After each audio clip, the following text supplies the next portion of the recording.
Hello everyone, welcome to This Week in Markets. I'm Brad McFadden. With me we have Matt and Jeff. Thanks for joining us. No, it's great to be here. Today, gentlemen, we're going to debate the macro trends of the four big asset classes. That would be equities, bonds, forex and commodities. You have learned Yeah, good. He's passed the test. Yes. And I'm also going to throw in there an oddball deep value situation at the very end. So it wouldn't be stick Brad around. McFadden if we didn't go to some oddball place. Exactly. Right. So, what do we? All right, let's go- gentlemen, first off, equities.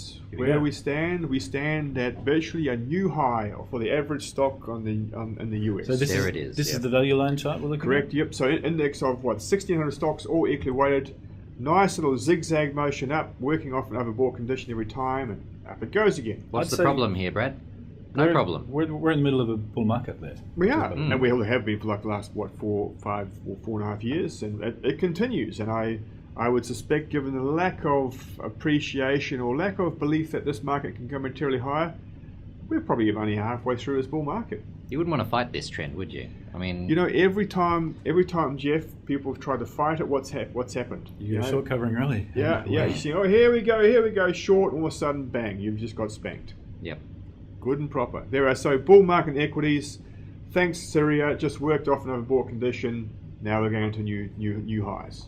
Okay, so that's the equity market. Yep. That's Now- been your view for the last 3 or 4 years, and it doesn't look like that's going to change. there. All right. So let's move on now to the busy index, which is the Bloomberg.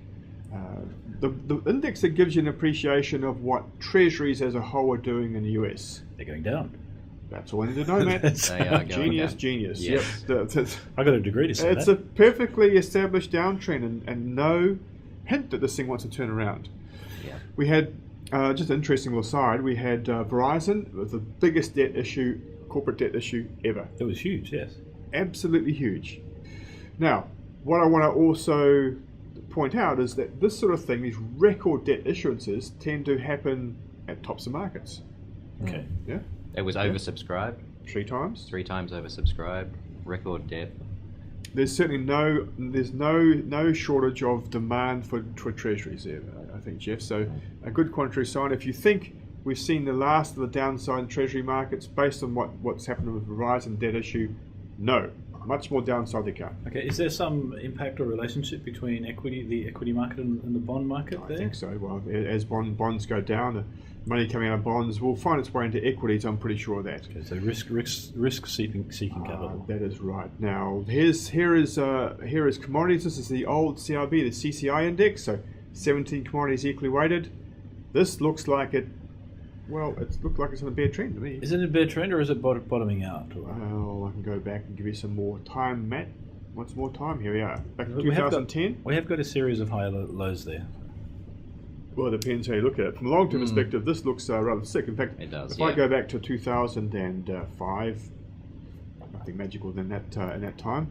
Yeah, that does look sick, doesn't it? It does. Yep. It still wants to go down if I go put money on it. This is probably Yep. part of the China story. Yes. The demand for these All things right. is falling off. The good old-fashioned Aussie dollar. Now, what has that old piece of junk got to do with the price of fish? Well, we had a big sell-off. Well, Very rapidly went from 105 down to 90 cents, right? correct. Got itself into an oversold situation. Yes. And now I think it's doing the exact thing opposite of what equities are doing. It's just working off an oversold situation in the same manner that equities worked off an overbought situation over the course of like the last, say, 5 weeks. So you'd be thinking there's more downside. More downside than the Aussie dollar. But would you be trading that now, or would you be thinking? Well, yes, but it really depends how one goes about trading that. Okay, so The view is one thing. How one applies that is something very different. Volatility is too high, so you're probably not going on option. And options, yes. And options particularly so. Yeah. But for a spot trade, there still could be a bit more of a bounce to come. So. Correct, but I think at around about 95, one should be looking at placing shorts on the Aussie dollar. Here's my trade idea. Go on a holiday in the US. And spend. Yeah, we might Maybe a good time to just enjoy yourself and take a holiday. Yes, because it might not last too much longer. That's right. The strength of the Aussie dollar. Okay. Okay, now we have an oddball. We have a crazy idea. Okay. Crazy idea. Okay, Now, bring it on. You mentioned a deep value a situation. deep value here. situation. There mustn't be too many left, surely. This There's market's no- been out for 5 years. There's still. Well, you could have fooled me. Check out this. What are we looking at here? This is the Euro stocks. The European Banking Index. So stocks bank index. Okay, and So this chart goes back. Whoa, how We're in far- 2005 at Okay, the moment. but okay, yeah. Well, look, let's- there's the short-term chart. Let us go back to the good old days, and we'll go back to 1985. Now, don't fall off your seats. Were you born then, Jeff? I was 3. Three. So there you go. Okay. All right.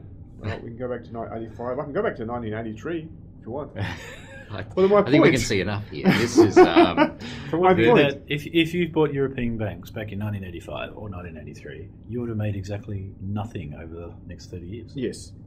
But, Well done. Thanks for coming. yeah. I suspect there's not many weak hands holding European banks right now. So, and I suspect there is very little downside in these banks. They're priced, they're trading virtually at book value right now as a whole. Yeah. Where's the downside? This is one for the long-term trade. Exactly. You're going to be in a deep value situation. You've got to be prepared to hold this for a few And years, there's right? going to be ups and downs, but Yes. look, I'd be quite confident saying a there's small major, part of your portfolio, small part of your portfolio. or you would put a big part. You got to have the right time frame You have in it. mind when you take on a situation. Well, Brad's You're far too loading shy, up mate. his You're weapon. far too Going for a big You're far too shy. Don't be shy. There's a deep value situation. European banks. One can trade this via ETFs that trade in Europe. Also, there are options on this index as well. Lots of different ways of applying a bullish view on a deep value situation. That's what we try and do at the daily trading report. So there we have it. Bull market in equities continues. Treasury market still in trouble. A lot more downside to come in bonds. Commodities downside, but well, let's not get too carried away. And here's a great situation. European banks, deep value, lots of upside. Be in there for many months of upside to come. You heard it here first. Good luck. McFadden out. That's by for me. And buy from me.